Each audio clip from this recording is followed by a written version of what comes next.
Bueno, quiero darles la bienvenida a este nuevo franja de presentaciones y de valoraciones de temas de oftalmopediatría. Para los que no me conocen, yo soy Beatriz Eugenia, soy residente de primer año de Pontificia Universidad Javeriana.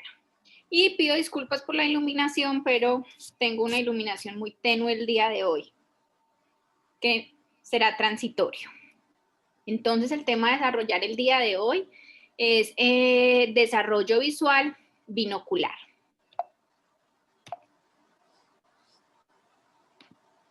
Entonces, ¿a qué nos referimos cuando estamos hablando de visión binocular?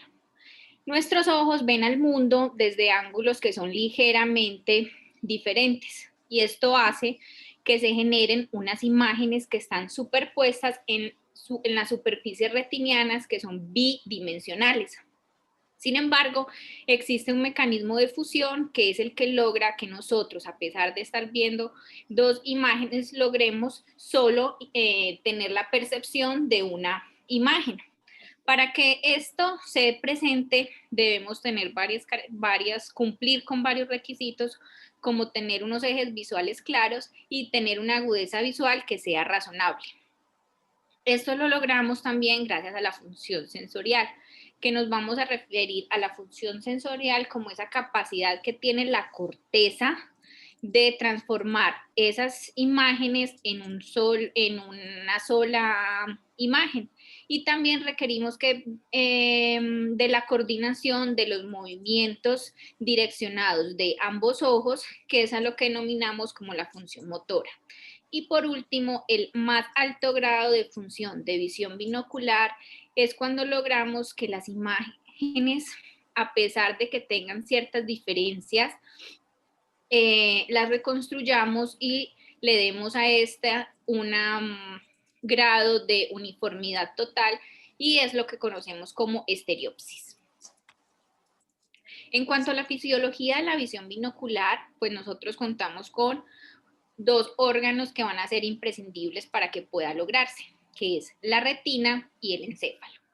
Si nosotros estimulamos la retina, ya sea desde el exterior a través de luz o incluso una estimulación interna a través de la presión mecánica o de procesos eléctricos, siempre el resultado de esta estimulación va a ser luz. Y esa luz se va a localizar subjetivamente en una dirección visual que va a ser específica en el espacio. Esta característica de una dirección visual específica es una capacidad intrínseca que solo tienen la retina y el encéfalo. Pero para ello requerimos tener muy claro unos puntos que son los ejes visuales.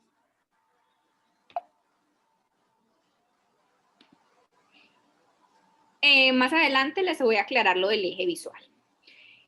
Para empezar, vamos a tener como ciertos tips de la retina en cuanto a su anatomía y su fisiología. Sabemos que la retina se deriva del neuroectodermo, por lo tanto, histológicamente comparte un tejido muy parecido al sistema nervioso central.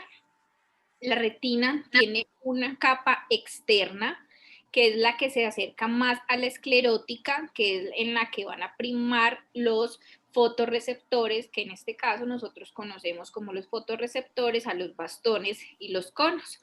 Los bastones son los encargados de esa visión cuando estamos ante una iluminación tenue, y los conos, que son los que nos van a dar esa visión de luz, esa visión más perfecta. Los bastones en general están más repartidos hacia la periferia de la retina y los conos van a primar en la fóvea.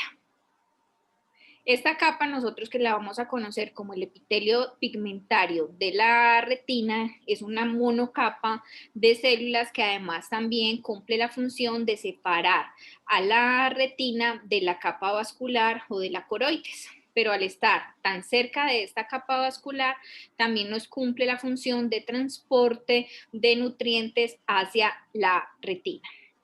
Sabemos de la mácula y la fóvea que se encuentran dentro de la arcada vascular y que son los puntos de mejor visión. Y tenemos el disco óptico, que es el que va a llevar esa transmisión de las señales que estamos transmitiendo, o sea, de la transmisión de los impulsos de luz, y los va a convertir en la transmisión nerviosa. Entonces la retina, básicamente, su función va a ser que va a transformar esa luz que está llegando a ella, interna o externamente, y la va a transportar en un impulso nervioso que va a viajar hasta la corteza cerebral, creándonos una imagen. En cuanto a la histología, ya hablamos que la primera capa es esta monocapa que conocemos como el epitelio pigmentario de la retina, y después vienen los segmentos externos de los fotorreceptores. Ya hablamos que allí estaban los conos y los bastones. En la tercera capa viene la membrana limitante externa, que esta capa es la que tiene las células de sostén de Müller, básicamente. Después viene la granulosa externa, que tiene los núcleos de los fotorreceptores. Compartimos después con la plexiforme externa, que es donde va, es una de las capas más también muy importantes, porque es donde se hace la sinapsis entre la sinapsis entre las células bipolares y los fotorreceptores. La capa de células ganglionares, donde se encuentran ya sus núcleos, la capa de fibras nerviosas, y ya por último la membrana limitante interna, que es una membrana basal muy delgada que está unido a los procesos internos de las células de Müller.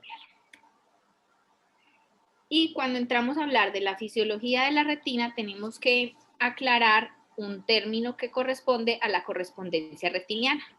Nosotros podemos tener correspondencia o no correspondencia retiniana. Cuando hablamos de que poseemos correspondencia retiniana, es que hay una dirección visual subjetiva común, es decir, que las relaciones son idénticas con la fóvea, y eso se denomina correspondencia retiniana normal. Y la no correspondencia es cuando estamos teniendo imágenes desde dos direcciones visuales separadas, y es lo que denominamos correspondencia retiniana anómala. Ya se los voy a mostrar acá. Por ejemplo, miremos esta gráfica. Lo normal es que tenemos dos ojos que en condiciones normales, o sea, que son ortofóricos y van a fijar un punto central.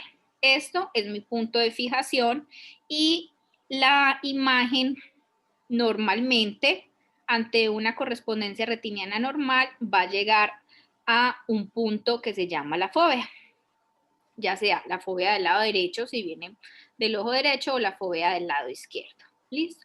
Pero no siempre tenemos las imágenes desde un punto central. En ocasiones, pues pueden venir desde la derecha o desde la izquierda esas imágenes que estamos interpretando. Está, por ejemplo, el punto número 1, entonces va a caer directamente sobre esta región al lado de la fóvea, que denominamos el 1 derecho, ¿cierto? Y para que haya correspondencia, este punto debe de ir hacia el mismo lado de la fóvea en el que se presentó. Entonces, en este lado está izquierdo a la fóvea, al igual que en el lado derecho. Esto es lo que nosotros denominamos correspondencia retiniana. Gráficamente, esto lo encontraron o graficaron creando un círculo de Biet-Müller, en donde pasaban por los centros ópticos de los ojos y por el punto de fijación. Y allí se dieron cuenta que sí, creaban como un punto de fijación adicional, un círculo adicional, que es este que estoy señalando aquí. Habrían puntos por debajo o por encima de este lugar donde aún habrían correspondencia retiniana, independientemente que saliera como del círculo de Müller. Y a esto lo denominaron el área de Pano, encontrándose que todas las miradas que estuviesen dentro de esta área podrían corresponder a el área de correspondencia retiniana. El oróptero específico y el oróptero empírico es este que les mostré acá, y el específico pues es ya el círculo como tal. Entonces, para poder nosotros hablar de que hay un adecuado desarrollo de la visión binocular, tenemos que hablar de la fusión. Como lo dije anteriormente, es cuando logramos hacer una unificación cortical de los objetos visuales en una sola percepción. Y esto es posible porque estimulamos simultáneamente áreas de retina que son correspondientes. Pero para que esto exista también debe haber similitud, pues debe haber similitud entre el tamaño, la forma y la nitidez de la imagen que estamos interpretando. Y esa función se puede dar a nivel central o se puede dar a nivel periférico. Generalmente a nivel central se da en un campo receptivo que es muy pequeño y no suele haber solapamiento de las imágenes. A diferencia de la periferia, donde en la periferia sí se genera un campo receptivo que es muy amplio, puede haber mayor solapamiento de las imágenes, y eso se conoce como fusión periférica. La fusión la podemos dividir en sensorial, motora y en el grado máximo de visión binocular, que es la estereopsia. En cuanto a la fusión sensorial, esta se va a encargar sobre todo a nivel cortical de la relación topográfica de lo que estamos interpretando, y se realiza de una manera ordenada y siempre es como función de la trayectoria de retina y corteza visual. La motora son los movimientos de emergencia coordinados de los ojos, logrando así que pueda haber un mantenimiento de la concordancia de la retina. Debe haber convergencia funcional, y con ella lo que logramos es evitar la diplopía, y se da más que todo y ayuda a enfocar también aquellas imágenes que van a ir a la retina periférica.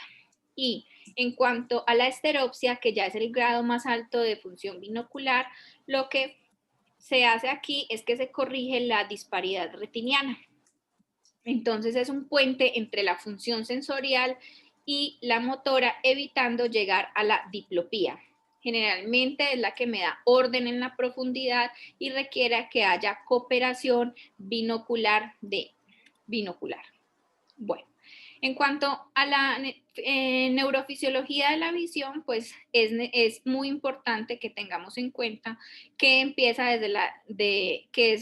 es muy importante la decusación de los nervios ópticos que se van a dar a nivel del quiasma óptico. Estos van a transferir las señales de impulsos nerviosos al cuerpo geniculado lateral, a las cintillas ópticas y a la corteza visual, donde se va a unificar la imagen en el área de Brodmann, o de B1, B2, B3 y B4, pero principalmente en B1. Entonces, ¿qué vía es la que utilizamos? Vamos a utilizar la vía retículo-genículo-cortical, que esta va a tener la acción del cuerpo geniculado lateral, que va a recibir las células, el sistema M, que es el magnocelular, y el sistema P. Entonces, a las cintillas ópticas les va a llegar la información que llega a la retina temporal de el ojo izquierdo, por ejemplo, y la nasal del ojo contralateral. Allí llegan al cuerpo geniculado lateral y se van a dividir en la vía parvocelular o magnocelular, enviando la información a la corteza cerebral, llegando a la corteza estriada de B1. Generalmente, el cuerpo geniculado lateral es el principal núcleo visual talámico. A él llegan el 90% de las células ganglionares, lo que corresponde más o menos a 1.8 millones de neuronas trabajando activamente, y se envía la información a la corteza estriada, a las zonas corticales periestradas superiores. Entonces, como lo dije, tenemos dos sistemas, el sistema magnocelular y el sistema parvocelular.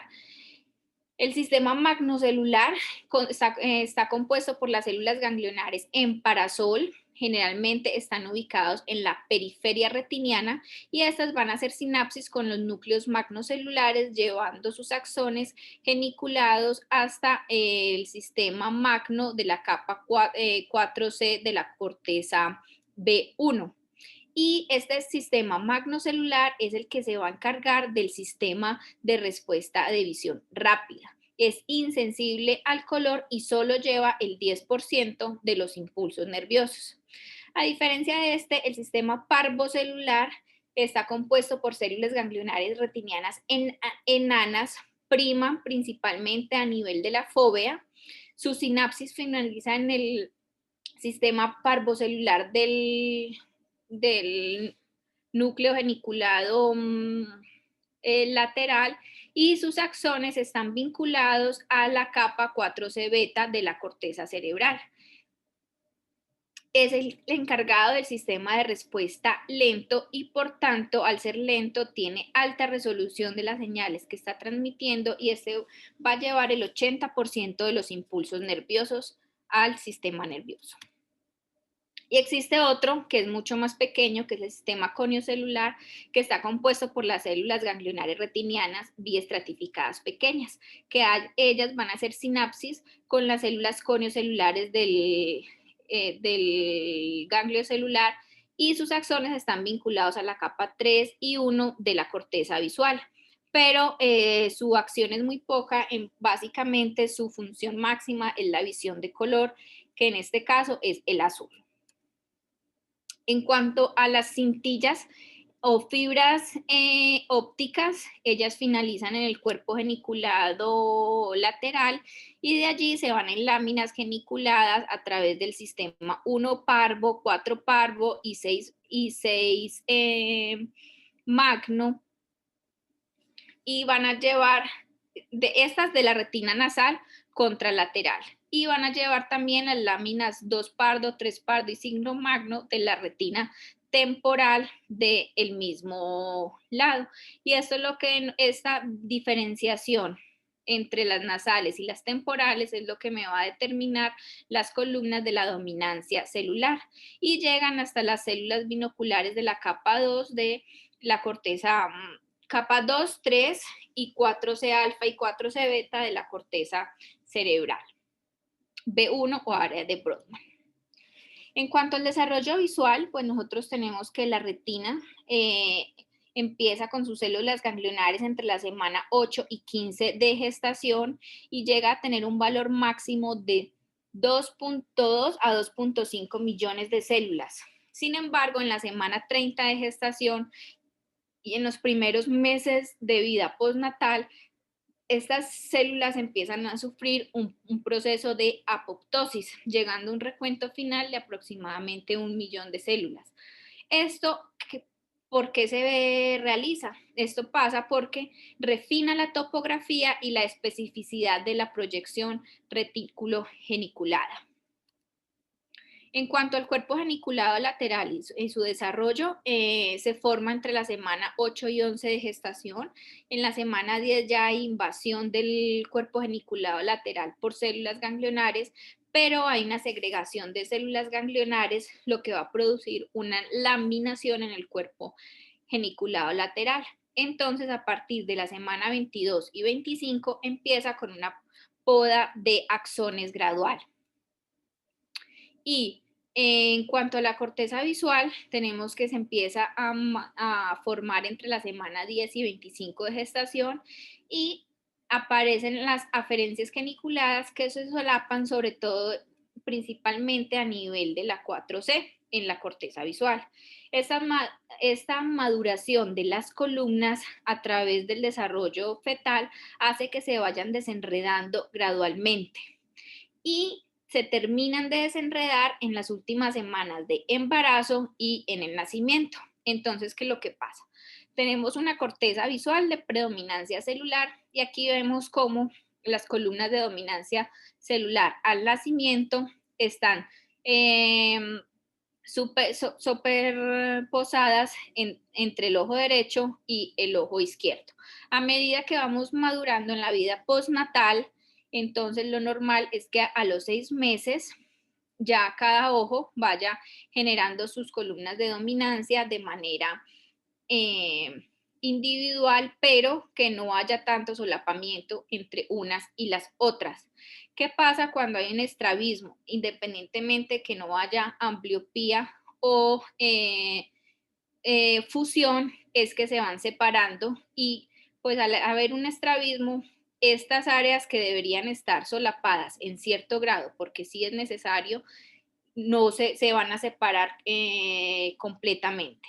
Y ya cuando hay una ambliopía, por ejemplo, por una privación del ojo izquierdo, vemos que solo hay dominancia ocular en el ojo derecho y el ojo izquierdo, que debería también tener dominancia ocular al estar suprimido, pues carece de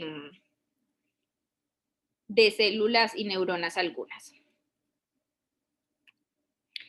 En cuanto al desarrollo visual, pues al nacimiento entendemos que la fóvea está compuesta por múltiples capas de células. Sin embargo, tiene pocos conos, por lo tanto la visión de los recién nacidos oscila entre 20-400 y aún allí tenemos una sustancia blanca que no está mielinizada. Ya al llegar al año de edad hay una redistribución de esos fotorreceptores con una densidad máxima de conos y ya debemos estar obteniendo una visión de 20-20. Después de los 2 años ya se incrementan las vainas de melina y ese incremento de las vainas de melina va a ser aproximadamente hasta los 10 años de edad. Allí ya está el tamaño final de las neuronas del ganglio geniculado lateral, pero todavía pueden haber refinamientos de las conexiones sinápticas hasta los 10 años. En cuanto a ese desarrollo normal de la visión binocular, entonces tenemos que a los 2 meses los bebés ya tienen la capacidad de realizar una lineación ortotrópica. De los 2 a los 4 meses ellos ya deben estar logrando presentar una fusión motora. A los 4 meses ellos ya empiezan a madurar la función sensorial e inician a desarrollar el proceso de estereopsis. Y en los recién nacidos hay que ajustar esa agudeza visual. En la primera gráfica vemos cómo se van logrando paulatinamente desde recién nacidos hasta aproximadamente los 6 meses la maduración de la fusión. Esto medido por diversos test, teniendo como una edad media más o menos los 4 meses ya de la función sensorial. Y la estereopsis igual. En la estereopsis también miden a través de diferentes test más o menos cuánto es el tiempo en los que los bebés ya logran llegar a un 100% a lograr una estereopsis y aquí es a los 6 meses en que ya más o menos todos tienen esa estereopsis. En cuanto a la estereoagudeza o la estereopsis, en los bebés recién nacidos también hay que prematuros también hay que hacerle un ajuste. Normalmente esa experiencia va a depender de la edad postnatal, pero en los recién nacidos tenemos que ajustar esa edad, es decir, si un bebé normal tenemos que se demoran 6 meses, por ejemplo, en lograr la estereoagudeza, en ellos debemos contarlos a partir del momento del nacimiento, no tanto como en su edad corregida. O sea que ellos, perdón, debemos hacer corrección de la edad para poder llegar. O sea que ellos a los 5 meses ya deberían estar también desarrollando una estereoagudeza. En cuanto a las pruebas de visión binocular, ¿para qué las hacemos? Pues en las pruebas de visión nos ayudan a ver el estado del sistema visual, nos ayuda a tomar decisiones de manejo y a predecir el déficit permanente en la función visual binocular. Pero antes de comenzar, estas pruebas siempre las debemos realizar neutralizando las desviaciones, ya sea con prismas o con un dispositivo aploscópico como el cineptoforo, como el que la niña tiene acá. Las pruebas de visión binocular van a evaluar dos grandes cosas, la supresión y la estereopsis. Dentro de la supresión, las más significativas que tenemos en la prueba de los 4 puntos de Word, las pruebas de las 4 formas de Word y el test de Mallet. Y aquellas que nos evalúan las estereopsis son la TNO, Fly, Random, Random Preescolar, Frisbee y LAN. En cuanto a las pruebas de los 4 puntos de Word, es una prueba de supresión en estado habitual. Es una prueba que es muy disponible y es económica. Generalmente la tienen en todos los servicios de oftalmopediatría o en casi todos los consultorios de oftalmología, y con ella se busca, ella evalúa tanto la fusión y la supresión a distancia y de manera cercana. Sin embargo, que esta prueba esté normal no garantiza por sí sola una función binocular normal. Y la prueba de Mallet, que se utiliza utilizando los filtros Polaroid, me va a hablar más de la disparidad de fijación a distancia y cerca. Entonces, esta es la prueba de 4 puntos de Word. Para realizarla necesitamos la lámpara y las gafas, las cuales nos van a tornar un color rojo en el ojo izquierdo y un color verde en el ojo derecho. Al prenderle la lámpara al paciente, el paciente o el niño tiene la capacidad, mientras fusione adecuadamente, de decir que se están presentando 4 luces, una roja, 2 verdes y una blanca. Esto, si mientras lo esté presentando así, quiere decir que tiene una fusión adecuada. Sin embargo, si el paciente está presentando una supresión del ojo izquierdo, pues solo me estará interpretando las luces a través del ojo derecho y por lo tanto me dirá que solo está viendo 2 luces rojas. En cuanto a la supresión del ojo derecho, que es el que estamos viendo a través de verde, él referirá que ve 3 luces, que son las 2 luces que se encuentran laterales y la luz inferior, que es blanca, pero él la traduce en verde. Cuando hay una diplopía con una desviación en exo, ellos van a presentar es que están viendo en su ojo rojo, en su ojo izquierdo va a estar interpretando las luces verdes, entonces va a haber 3 luces y de manera su ojo derecho va a estar viendo solo las 2 luces rojas, y cuando es en exo pues va a ser al contrario. Las 4 formas de Word es lo mismo, simplemente se utiliza en niños más pequeños cuando tienen dificultad para nombrar y contar los colores.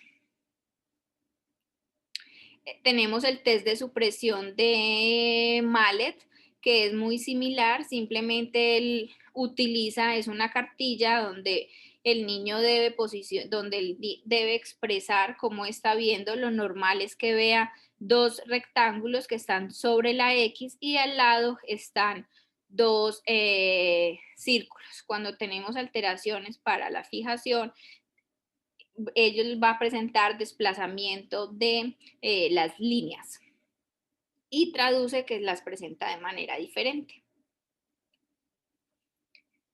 En la prueba de TNO es son varias láminas, son 7 láminas, en donde en la lámina 1 la lámina número 1 generalmente presenta 2 mariposas, una que está a nivel monofocal, por lo tanto generalmente se puede ver. En la lámina 2 presentan 4 discos, la lámina 4 formas ocultas, la lámina 4 presenta 3 discos y en la 5 a 7 hay disparidad de los discos. Lo que pasa es que al sobrejuntar las láminas contra el papel, el niño o las personas son capaces de identificar la forma que se está presentando cuando está adecuadamente desarrollada la visión binocular. Y se va incrementando el grado de dificultad. Por ejemplo, ya en la que tenemos en la imagen derecha, él debe ser capaz de decir hacia dónde está la boca del disco.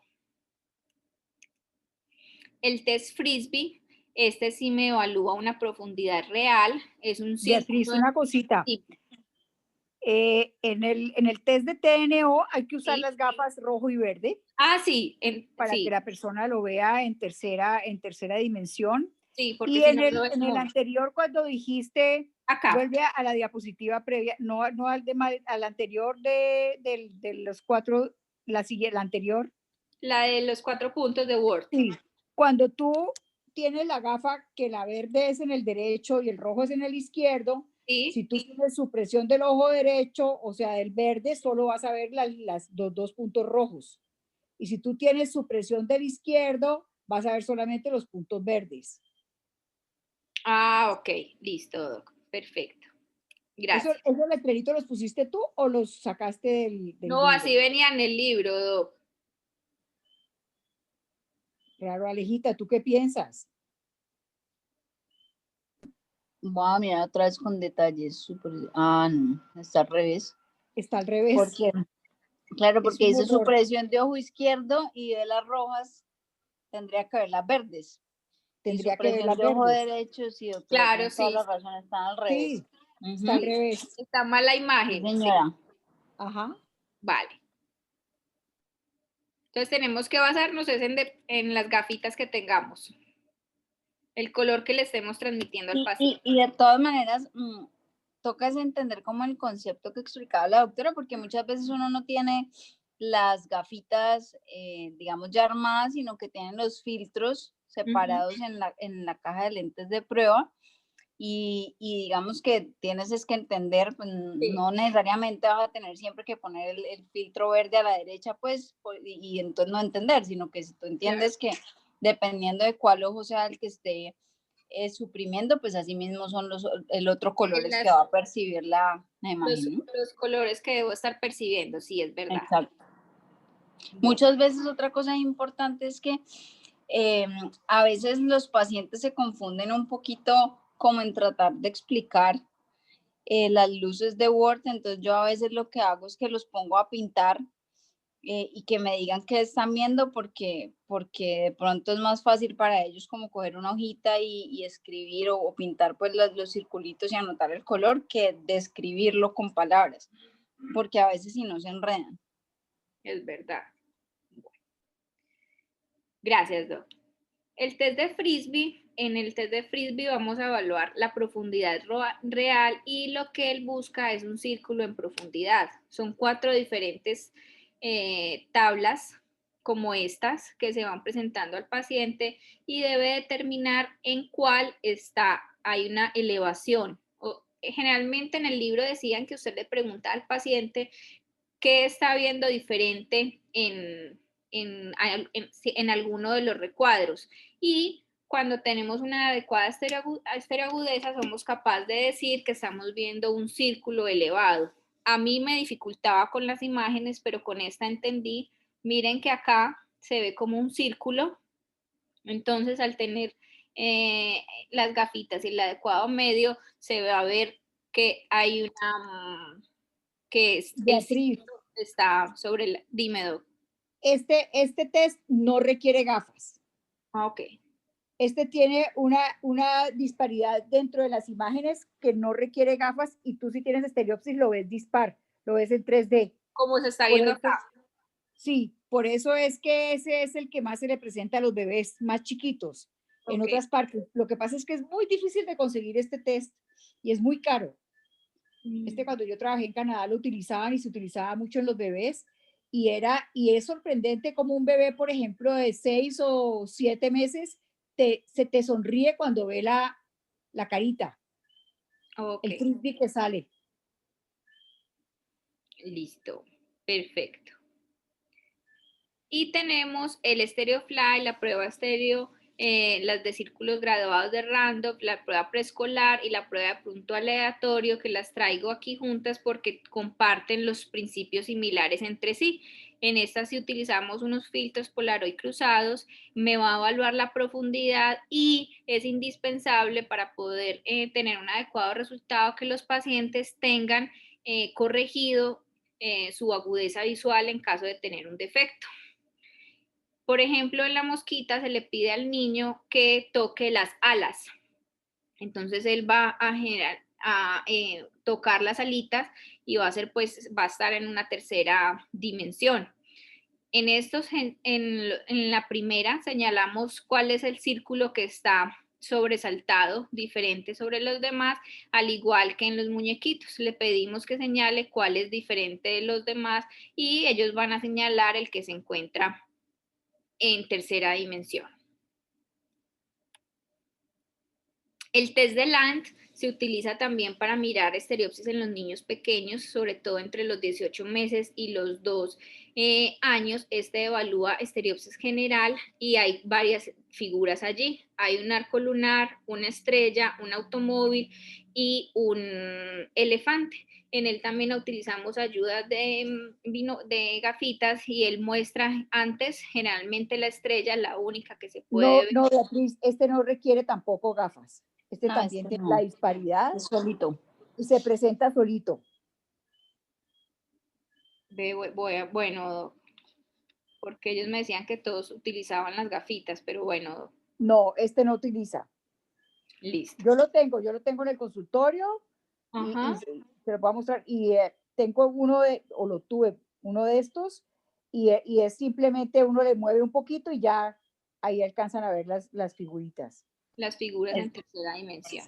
Okay. Es como bueno, ustedes de pronto están muy chiquitos, pero cuando yo era niña, habían unas reglitas que uno como que movía y debe ser bajo el mismo principio de este test, porque uno como que veía que había algo de 3D sobre la reglita, algo así es este de la. Y se logra ver el arco lunar, la estrella, el automóvil y un elefante. Y en cuanto a las anomalías de la visión binocular, estas se pueden presentar debido a que haya una desviación manifiesta, a que no tengamos correspondencia retiniana y a fenómenos visuales diferentes. Y generalmente las anomalías que más se van a presentar son la confusión visual y la diplopía. Entonces, cuando hablamos de la confusión visual, estamos hablando de que vamos a tener una percepción simultánea de las imágenes en zonas de retina que son correspondientes y generalmente hay una incapacidad, se genera porque hay una incapacidad fisiológica de la fóvea, entonces hay una alternancia de la imagen. Entonces estamos viendo, estamos mirando una imagen donde van unas líneas diagonales de izquierda a derecha y otras de derecha a izquierda. Cuando tenemos cuando se altera la binocularidad y tenemos confusión, pues lo que vamos a presentar es que vamos a estar viendo las percepciones simultáneas y no somos capaces de separar las dos imágenes. Y en cuanto a la diplopía, generalmente se da porque hay una desalineación adquirida de los ejes visuales. Hay una imagen que se está presentando en la fóvea y otra fuera de la fóvea y fuera de la zona del pano. Y tenemos normalmente somos capaces, sobre todo los niños, de desarrollar una capacidad de suprimir las imágenes en la diplopía, pero aquí falla esa capacidad de suprimir esa imagen, que generalmente la que vamos a suprimir es la imagen que está cayendo por fuera de la fóvea. Existe otra diplopía que es la diplopía que es llamada horror fusionis, que es una diplopía intratable que se va a dar por una evitación de la estimulación bifoveal, hay falta de supresión y pérdida de las amplitudes fusionales. Generalmente se va a presentar porque hay una ruptura de la fusión prolongada, porque tengan traumatismos craneales o por estrabismos de larga duración. Entonces, dentro de las adaptaciones sensoriales que podemos realizar para corregir estas anomalías, entonces tenemos, por ejemplo, la supresión. Beatriz, Dime. hay algo importante de lo que hablabas en la diapositiva anterior. Ujú.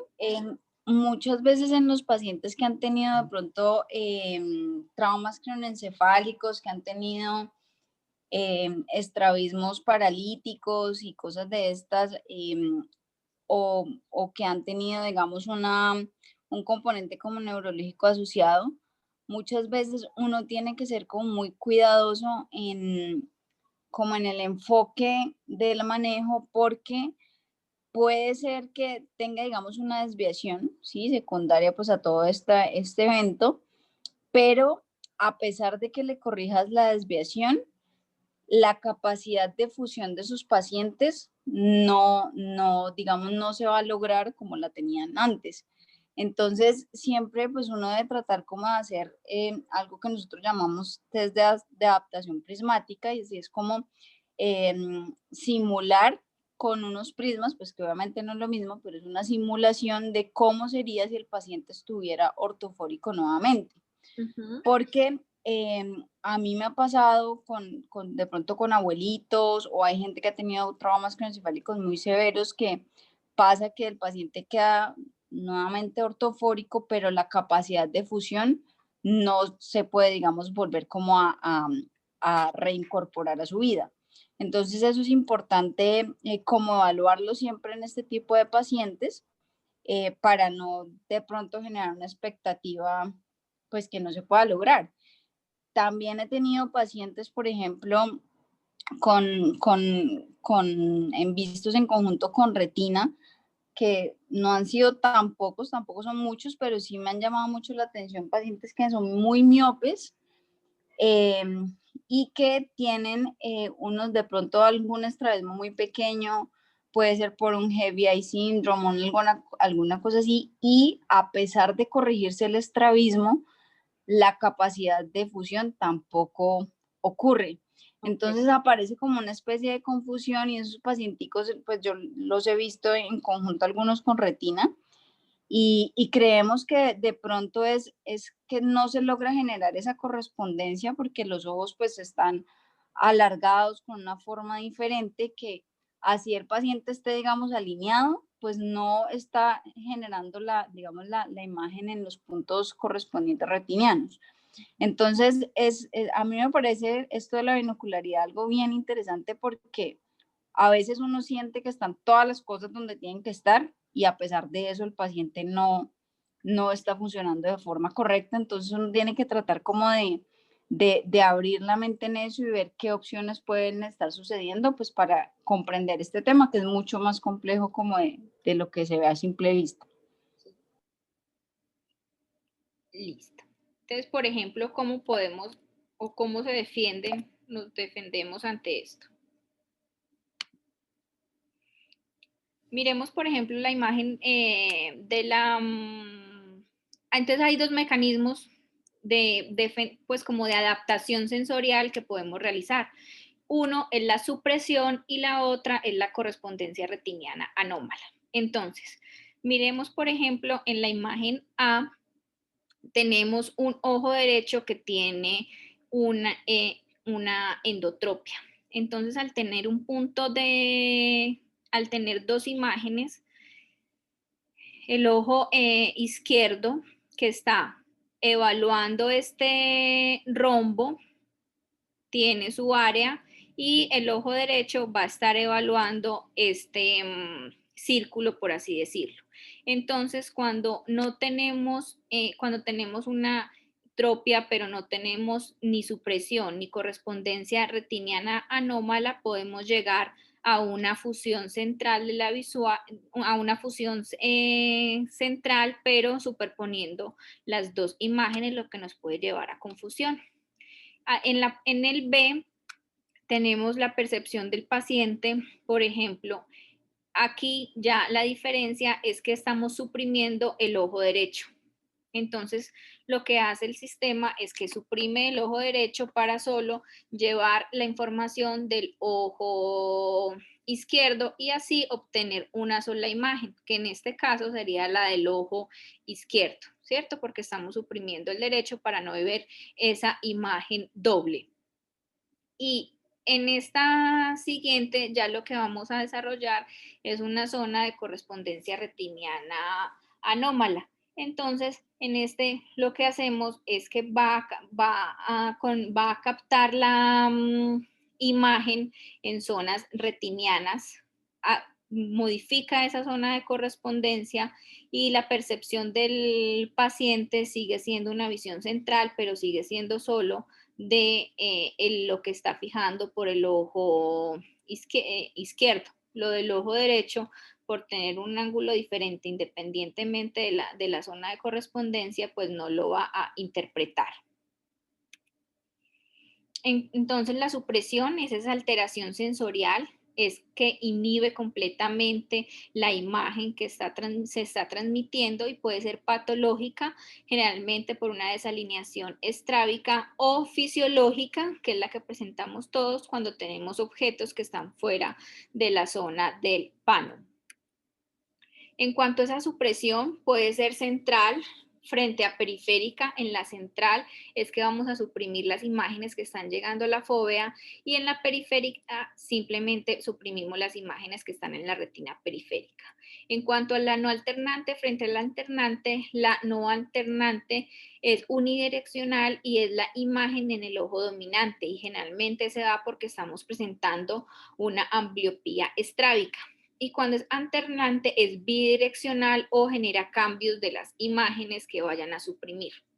En cuanto a la facultativa frente a la obligatoria, hablamos de facultativa cuando tenemos la presencia de ojos desviados, ya sea generalmente en la representación de la exotropia intermitente, y en la obligatoria es cuando ya estamos ante la presencia de una desviación o una alineación, sea desviado o alineado el ojo en ese momento.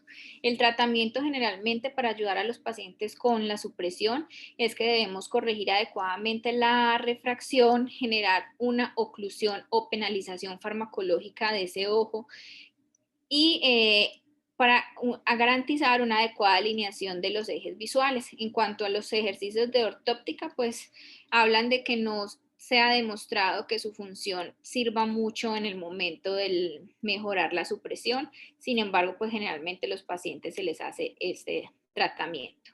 Y en cuanto a la correspondencia retiniana anómala, pues sabemos que hay una dirección visual común anómala ante un elemento retiniano periférico. Va a haber estimulación de las dos fóveas, pero en direcciones visuales diferentes. Y para esto sí se requiere que haya cooperación binocular para que se pueda lograr. Dentro de la correspondencia retiniana anómala como una adaptación sensorial, tenemos también la diplopía paradójica, y es lo que nos hablaba ahora también la doctora, que es cuando tenemos que hay una persistencia de esa correspondencia retiniana después de cirugía, incluso generalmente pues como de las correcciones de estos estrabismos. Y puede generar una diplopía cruzada, una diplopía y generalmente puede ser fugaz. Entonces, ¿qué es lo que pasa? Cuando estamos hablando de una diplopía cruzada es que tenemos este ojo con estrabismo y aquí estamos generando el estímulo luminoso.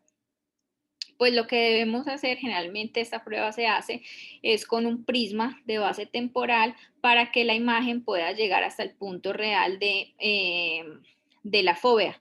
Entonces, al ver el prisma, se corre la imagen hacia temporal y se genera la estimulación o el estímulo llega hasta la fóvea y es lo que conocemos como la diplopía cruzada en ese ojo pues que está con la correspondencia. El síndrome de monofijación es cuando tenemos una fusión periférica en ausencia de fusión bimacular. Generalmente este síndrome se va a presentar con un escotoma macular que es fisiológico y se va a acompañar de una pequeña heterotropia que generalmente es una endotropia. Ellos desarrollan una estereoagudeza reducida y se van a acompañar de ambliopía.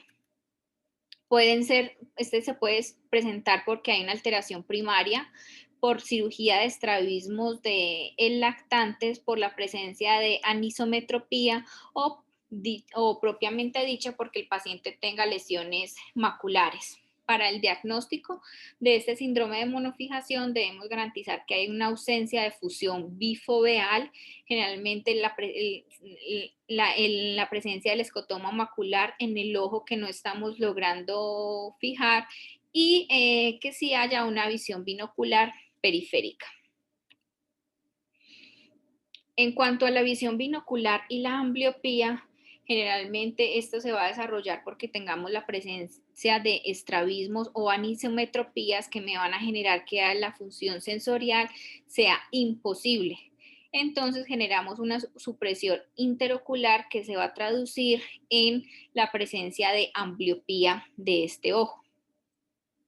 Se han realizado estudios, sobre todo en los monos, en donde señalan la gravedad de la ambliopía y de la visión binocular. Lo que hacen en estos monitos es que lesionan uno de los músculos extraoculares, induciéndoles un estrabismo. Y después evalúan con el tiempo cómo se desarrolla la visión binocular en estos monos tras el estrabismo.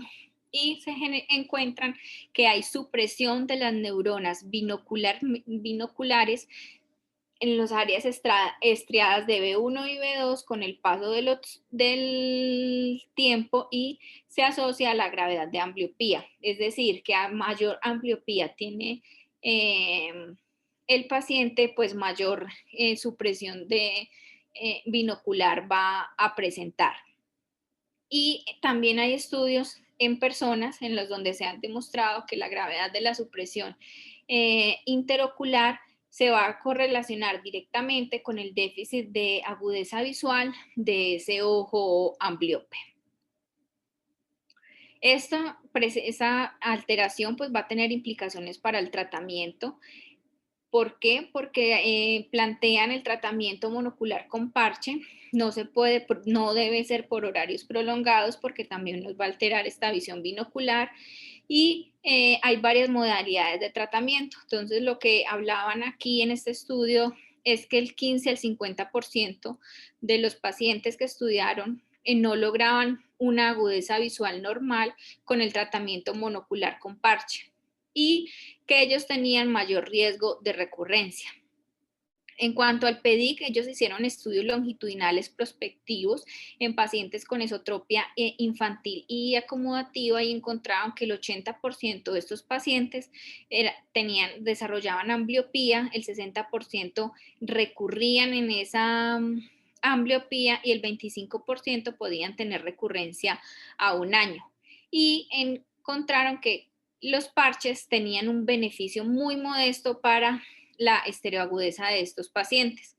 También realizaron estudios de tratamiento de oclusión monitoreada de ambliopía, al que dominaron motas, y encontraron que entre el 37 y el 67% no había mejoría de la estereoagudeza al inicio, del 24 al 44% no mejoraban la estereoagudeza después y el 28% mejoraba una estereoagudeza, pero ligeramente. Entonces, ellos empezaron a pensar mejor en la creación de una experiencia visual binocular repetida y lo hicieron a través de juegos anaglíficos, trabajando ambos ojos, disminuyendo la diferencia de contraste interocular para poder así estimular ambos ojos. Empezaron a crear pues como aplicaciones, apps para el celular, películas en donde se generaba este contraste. Los estudios, lo malo es que son a corto plazo, generalmente solo están reportados a 4 semanas, solo fueron 90 niños, y se incluyeron aquellos que tenían una ambliopía moderada grave. Se les retiró el parche y encontraron que había también ambliopía residual en cuanto comparado con la terapia estándar. Y generaron alineaciones dentro de 8 dioptrías de la ortotropia y estos fueron llevados los dividieron entre cirugía y la presencia de anteojos. La mejoría media fue de 1.6 líneas, el 44% mejoró más o menos 2 líneas, el 11% no mejoró. Entonces, en cuanto al uso de las películas dicópticas con contraste reducido. Entonces, en cuanto al el parche y el tratamiento binocular, pues generalmente hubo mejores resultados cuando trataron a los niños solo con el tratamiento binocular, sobresaliendo sobre el tratamiento con parche. Todo esto evaluando básicamente la visión binocular.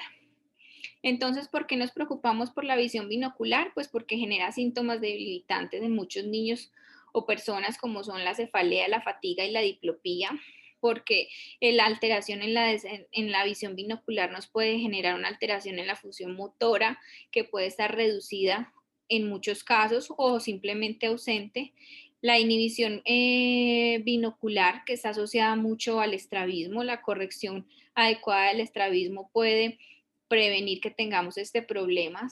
Los niños con alteración en la estereóptica pues tienen más problemas para el uso de la tecnología tridimensional y van a tener una alteración de las funciones motoras finas, sobre todo la velocidad y la precisión. Pueden llegar a tener la capacidad de realizar los movimientos finos, pero siempre los van a desarrollar con una velocidad muchísimo más lenta comparado con una persona con una estereoagudeza normal. También los afecta mucho en los deportes porque afecta la cinemática del movimiento y la marcha, lo que se traduce en calidad de vida. Entonces, para concluir, el restablecimiento de la estereoagudeza alta debe ser un objeto principal de tratamiento dentro de los pacientes pediátricos. El diagnóstico y cirugías precoces son indescriptibles para mejorar la visión de estos niños. La estereoagudeza reducida se asocia con, la estereoagudeza alta se asocia con beneficios significativos y estamos a la espera de nuevas pruebas que nos ayuden al tratamiento de estos pacientes. Muchísimas gracias. Muchas gracias, Beatriz. Es una buena revisión. Mira, cosas que deben quedar claras. Sí. Digamos, la correspondencia retinal anómala se produce sobre todo cuando el estrabismo lleva larga data sin ningún tratamiento. Ajá. Lo que hace más que todo el tratamiento de parche es evitar la correspondencia retinal anómala. Es establecer y asegurar que hay buena correspondencia, o sea, que las imágenes caen en cada fobia separadamente, y por esto es que el resultado final que encontraron los del PEDI con el parche es que la estereopsis no es muy buena, porque no hay uso de ambos ojos al mismo tiempo durante mucho tiempo, y por eso es que se bajó el parche de ser todo el día a hacer solo 2 horas diarias, para hacer la estimulación foveal y que no haya correspondencia retinal anómala, y permitir en las horas en que no hay el parche de que haya una fusión periférica, aun cuando los ojos no estén alineados. Entonces, eso por un lado. En cuanto a las películas dicópticas, es interesante saber que se ponen como 2 películas para ver como en 3D, y se va poniendo cada vez un parche más denso y más denso hasta que el paciente, y luego menos denso hasta que, se va poniendo menos densa esa imagen y más nítida a medida que el paciente va mejorando, lo va viendo mejor y va a lograr hacer la estereopsis. Entonces es como una especie de parche no en la persona, sino en lo que se le presenta. Ok, doctor. Ya, nosotras, Alejandra y yo, estuvimos en una presentación que nos hicieron los hindúes de una test de este tipo, y ahora que me acuerdo, Alejita, nunca volvieron a contactarnos nunca más. No sé qué pasó con ellos. No, quedaron de contactarnos y para conseguir pacientes y nada. Voy a preguntarle a María Clara Arbeláez saber qué pasó con ellos, que ella era la de contacto. Doc, ¿y eran solo películas o también desarrollo de las apps como lo están promocionando? Era un programa de computador. Un jueguito de computador. Muy elemental, muy diferente a los juegos buenos, emocionantes que tienen los niñitos. Era como un carrito persiguiendo a otro y pasársele. O sea que ese jueguito no era que iba a ser muy emocionante con los muchachitos, y ese ha sido otro de los déficits que han tenido estos películas dicópticas, y es que realmente no logran, digamos, enganchar a los muchachitos, porque ellos ya ven unos juegos muy diferentes, mucho más sofisticados. Entonces lo que hay que hacer es tratar de conseguirse los que producen los juegos bien sofisticados, los juegos que nos ayuden a hacer las imágenes dicópticas. Perfecto. Sí, porque las que yo veía también como de ranitas, eran como los de la época de Atari. Exacto, como de Pac-Man. Exacto. Son así. Sí. No, yo creo que pues esto es un tema que de pronto es un poquito complejo cuando uno lo lee, pero lo que siempre les decimos es que pues toca leerlo para poder aprender los conceptos como básicos, y al momento de pues que uno ya empieza a hacer la consulta y ya empieza a ver cómo funcionan todos estos test y todo, pues ya uno lo comprende mucho mejor. Pero sí, definitivamente esto es un pilar bien importante para entender en oftalmopediatría, porque finalmente buscamos que haya una buena agudeza visual, pero también buscamos en lo posible que la sensorialidad sea lo más normal que se pueda, ¿no? Entonces, sí es importante que lo lean, le echen cabeza a todos esos conceptos nuevos que hay por ahí, pero pues tampoco sin desesperar, porque ya hay tiempo en la consulta pues de aplicarlo y así pues de pronto entenderlo un poco mejor. Perfecto. Bueno, muchas gracias. Gracias, que estén muy bien. Muchas gracias. Chao. Gracias, Hasta buenas luego. noches. Gracias.